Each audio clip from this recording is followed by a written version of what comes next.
एक ऐसा सन्यासी जो अपने वैराग्य, ज्ञान, विवेक, ध्यान, साधना की सुगंध से प्राणी मात्र को आत्मानंद की अनुभूति करा रहा है। एक ऐसा प्रवचनकार जिसके प्रवचन श्रवण के लिए हर जाति, संप्रदाय, समाज, क्षेत्र के लोग आतुर रहते हैं।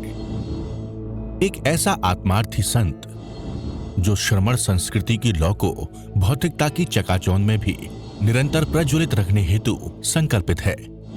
एक ऐसा आध्यात्म योगी जो अपनी ध्यान साधना के द्वारा पूरे विश्व को सुख, शांति, समृद्धि का मार्ग दिखा रहा है। एक ऐसा महासाधक जो भारतीय ऋषि परंपरा को पुष्ट रखते हुए साधनारत है। एक ऐसा समाज सुधारक जो अपनी परंपराओं के निर्वहन के साथ सामाजिक विसंगतियों, कुरीतियों, आडंबरों पर वैज्ञानिक तरीके से प्रहार कर रहा है। ऐसे महान व्यक्तित्व का नाम है आचार्य सम्राट पूज्य श्री शिव मुनि जी महाराज साहेब। श्रमण संघ के चौथे पटधर, आत्म साधना तेरी निर्मल निर्जय, प्रभु आत्म साधना तेरी निर्मल निर्जय। तेरी वाणी अमृत है, हो तेरी वाणी अमृत है, तो परमात्म पर जाई। शिव मैं देखूं साई, मैं तो शिव मैं देखूं साई, शिव मैं देखूं साई, मैं तो शिव मैं देखूं साई। तो चूलनी पिता ने सोचा कि मेरा अब मैं वृद्ध हो गया हूँ और मुझे अपने संसार से विरक्त हो जाना चाहिए, कि नश्वर जीवन को मुझे आगे बढ़ा देना चाहिए। फिर चिंतन किया कि सुख दुख तो आते हैं जाते हैं, मुझे अपनी शांति के लिए ये परिवार का मोह छोड़ देना चाहिए और एकांत में जाके साधना करनी। पुराने ज़माने में पौषधशाला हुआ करती थी और उस समय श्रावक पौषधशाला में जाते थे, साधना करते थे, पौषध करते थे, समाहिक करते थे, आत्मचिंतन करते थे, भगवान के समसर्ग में जाते थे। इस प्रकार उसने सोचा कि क्या पता आज नहीं किया कल करेंगे। कहा गया never put off till tomorrow but you can do today.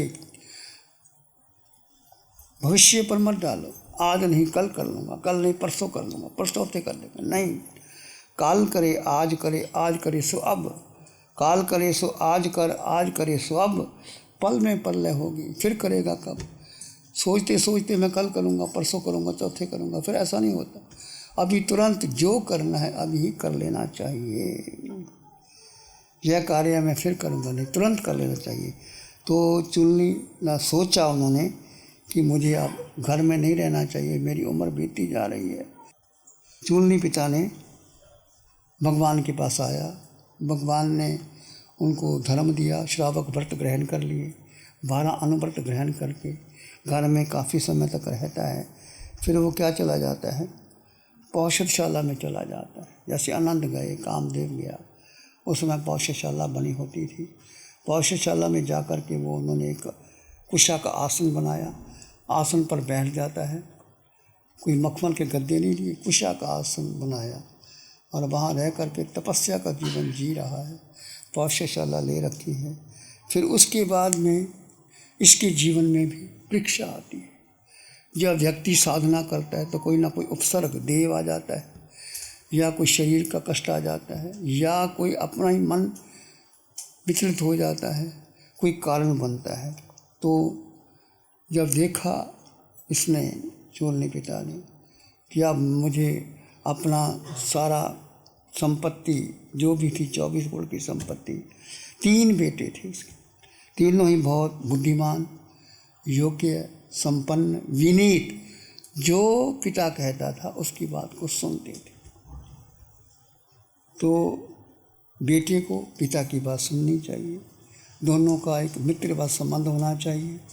आगे आके तभी घर चलता है, परिवार चलता है, समाज चलता है, देश और राष्ट्र चलता है। ऐसे ही चूलनी पिता ने अपने बड़े बेटे को बुलाया कि देखो, अब मैंने जो कुछ करना था कर लिया, अब तुम्हारी जिम्मेदारी है, तुम घर को संभालो, जो करना करो। सारा भार बहुत समृद्ध था, वाराणसी का राजा जाता था, सेठ था, 24 करोड़ की संपत्ति थी, लोग सलाह लेने आते थे। अब अनाउंसमेंट किया, उसने भी प्रीति भोज दिया होगा, बड़े बेटे को सब सौंप करके 24 करोड़ की संपत्ति, 8 करोड़ की संपत्ति, 3 विभाग किए। हमने कहा कि आपकी संपत्ति है उसका विभाग कर देना चाहिए। 8 करोड़ की संपत्ति व्यापार में लगी हुई है, 8 फिक्स्ड रखा, डिपॉजिट रखा है कि जैसे कोई बीमारी आती है, कोई शादी होती है, वो रखा है। और 8 करोड़ की संपत्ति परिवार में खर्चे में देने में लगाई। ऐसे भी आप भी अपने जीवन में, आप श्रावक हैं, गृहस्थ है, जितनी भी आपकी इनकम है उसका सब विभाग करना चाहिए। फिर आपको कोई दिक्कत नहीं आती, कोई आपसे मांगने आता है तो आपको सोचना नहीं पड़ता, आपने रिजर्व फंड रखा है और उसमें से जो हिस्सा उसको दे दिया। तो पहले ही आप सोचो कि ये जो मेरी कमाई है ये मेरे लिए नहीं, सबके लिए है। इसलिए गृहस्थ को अम्मा पियरों की भूमिका कहा है कि जो श्रावक है वह माता पिता के समान होते। जैसे घर में माता पिता का स्थान सबसे ऊंचा होता है, परिवार के लिए माता पिता स्वयं उपभोग नहीं करते, स्वयं नहीं खाते, बच्चों को, अपने परिवार को उसका देखभाल करते हैं, बच्चों की पढ़ाई का, बच्चों के सम्मान का, बच्चों की शिक्षा का ध्यान रखते हैं। ऐसे जो श्रावक है वो अपनी कमाई का हिस्सा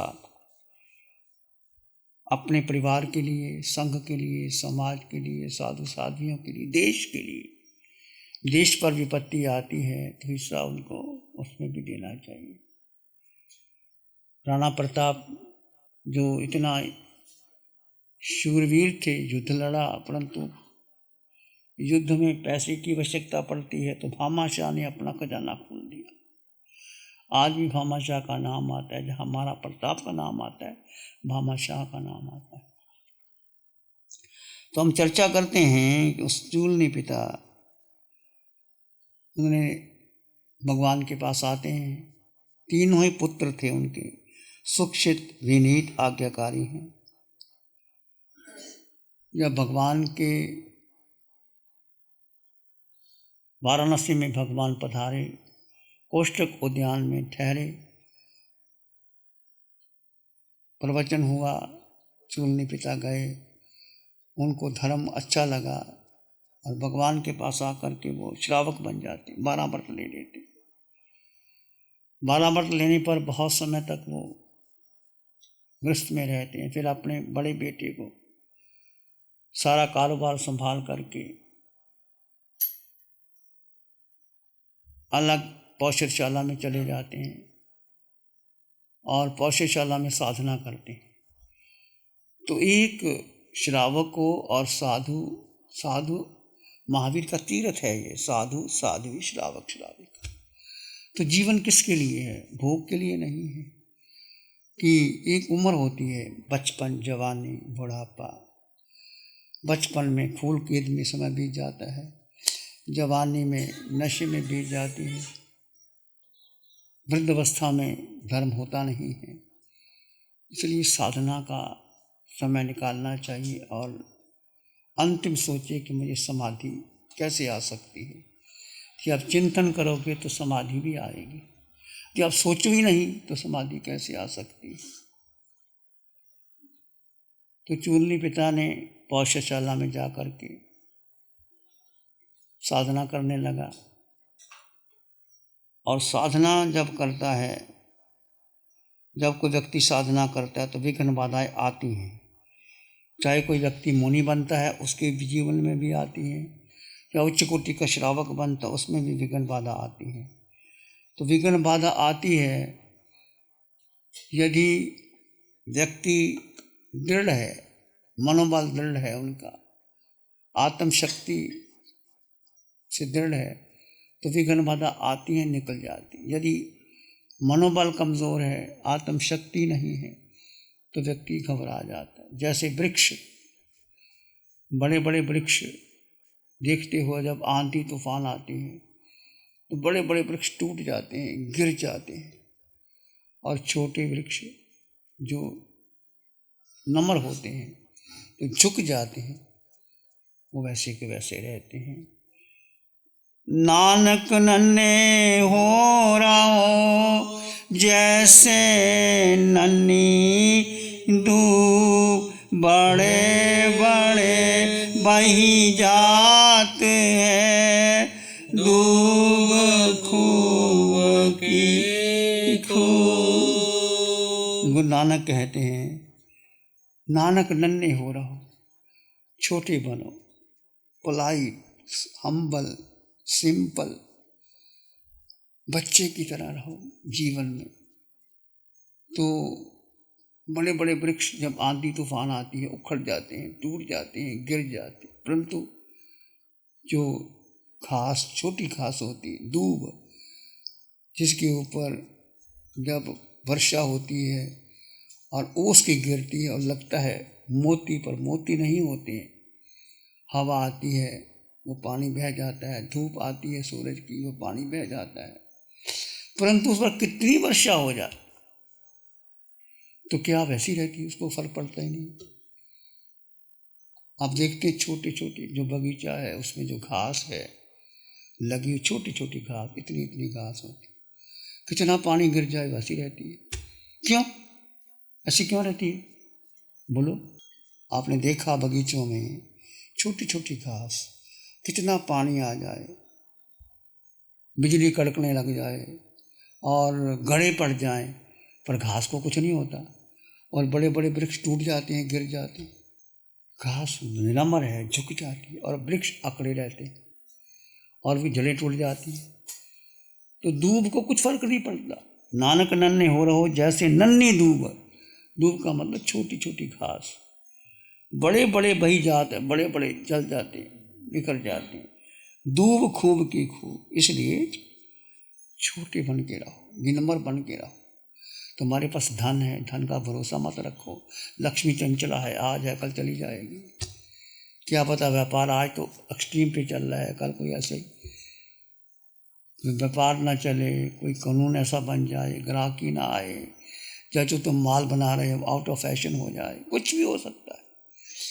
इसलिए कहा है ना गृहस्थ को कुछ संपत्ति फिक्स रखनी चाहिए, कई बार व्यापार नहीं चलता तो वो काम आ जाती। कई बार हम देखते हैं जो घर में पत्नी होती है, पति उसको देता है, वो संभाल के रखती है पैसा, और उसका पैसा बहुत काम आता है, चाहे गोल्ड के रूप में रखा, दुकान नहीं चली तो वो बेच देती, दे देती है, और उससे व्यापार चलता है, बाद में उसको वापस मिल जाता है। तो घर की पत्नी को लक्ष्मी कहा जाता है। वो उसके पास जो तुम पैसा देते हो, रखते हो, वो संभाल के रखती है। कभी तुम्हें व्यापार करते हो, व्यापार कभी नहीं चलता तो क्या होता है, उसकी मदद से तुम व्यापार दोबारा शुरू कर सकते हो। तो एक सामंजस्य की बात है, कुछ डिपॉजिट रखना चाहिए, कुछ दान करना चाहिए, कुछ लोगों की भलाई के लिए देना चाहिए, कुछ देश के लिए देना चाहिए, ताकि समविभाग नाम रहता। आप देश में रतन टाटा का नाम सब जगह क्यों आता है? जो था दान ही करते, सारे शेयर 61% में 60% दान कर दिया, 1% अपने लिए रखता था, और आज पूरे वर्ल्ड में उसका नाम आता है। और बड़े बड़े लोग जो अपने मुकेश अंबानी जैसे अपने बेटे की शादी पर करोड़ों खर्च करते हैं, लोगों को बुलाते हैं, कौन सुनता? पैसा आज शादी हुई, आज हुई तो कल को लोग भूल जाते हैं, आज खाना खाया कल को भूल जाते हैं।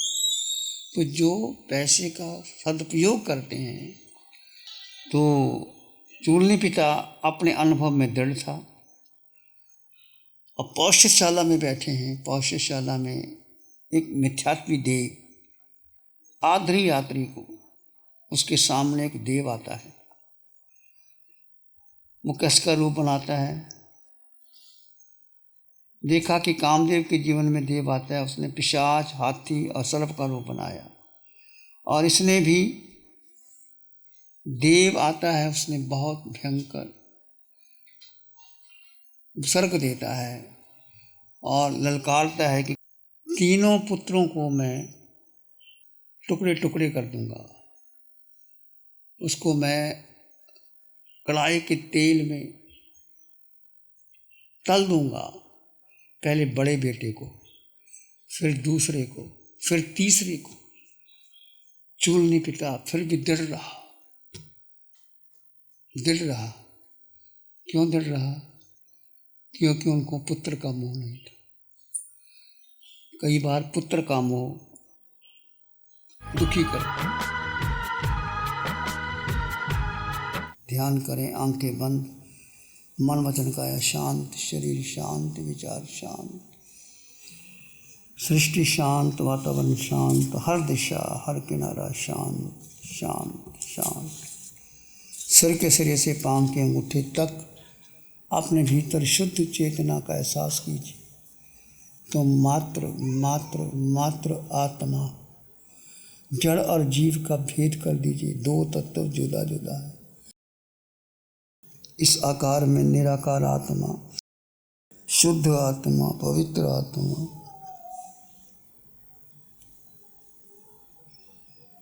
दो तत्व जुदा जुदा है। जड़ में जीव है, देह में जीव है, और जीव देह नहीं है। दोनों के गुण धर्म अलग है। विचार आए तो आने दें, जाए तो जाने दें। तुम मात्र दृष्टा भाव में रहें।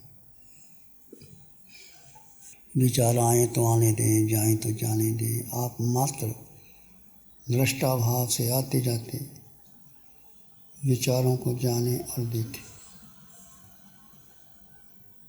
इसी में एक लंबा गहरा श्वास लें। अरिहंत परमात्मा के चरणों में अनंत कृतज्ञता ज्ञापित करें। एक और लंबा गहरा श्वास। अरिहंत परमात्मा के चरणों में नमन और वंदन। दोनों हाथों को आंखों पे ले जाएं। हल्का सा स्पर्श, धीरे से आंखें खोल सकते हैं। नमो अरिहंतानंग, नमो सिद्धानंग, नमो आयर्यानंग, नमो औझायनंग, नमो लोए सब साहुनंग। धम्मो मंगल मुखिठम अहिंसा संयमो तव देवावित्तं नमं संति जस धम्मे श्यामन।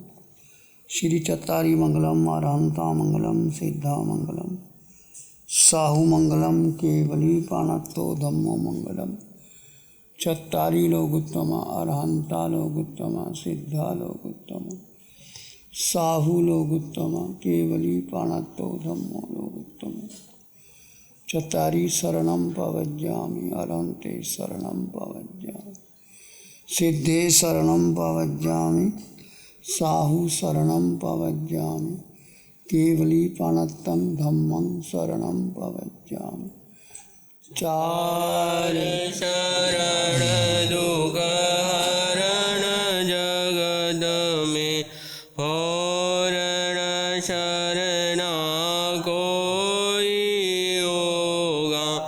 जो भव्य प्राणी करे आराधन, उसका अजर अमर पद होगा, उसका सदाई मंगल होगा। पिछले 60 सालों से केजीओसी ग्रुप अपने 4 ब्रांड कोहे, कंगारू, म्यूनिक्स और माइल्स के माध्यम से हाई पोजीशन प्रोडक्शन के द्वारा दुनिया में जाने माने लार्जेस्ट मैन्युफैक्चरर्स में से एक है। जैसे staplers, staple remover, paper punch, gun tacker, app tool, geometric tools, stitch wire और किचन में यूज होने वाले प्रोडक्शन से दुनिया के लगभग हर देश में उपलब्ध है। ये प्रोग्राम केजीओसी ग्रुप के सौजन्य से प्रस्तुत है।